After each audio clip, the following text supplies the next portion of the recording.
Discover and prepare for World Tsunami Awareness Day today on today's special day. Imagine you're on a beautiful beach enjoying the sun and the waves when suddenly the ocean begins to pull back, leaving the seabed exposed. What do? Could you survive a tsunami? Let's walk through 3 critical moments in a tsunami situation and see how prepared you'd be. First question, do you know the warning signs? If the ocean retreats quickly or you feel a strong earthquake, that's your signal to move to higher ground immediately.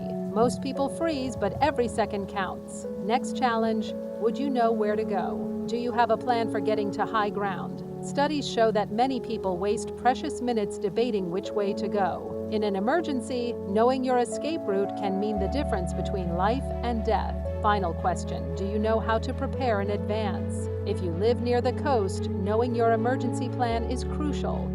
Practicing evacuations and knowing your safe locations could save your life. Today is a reminder to create a plan and stay aware. Preparedness can be the difference between safety and disaster. See you tomorrow to find out what special day is on today's special day.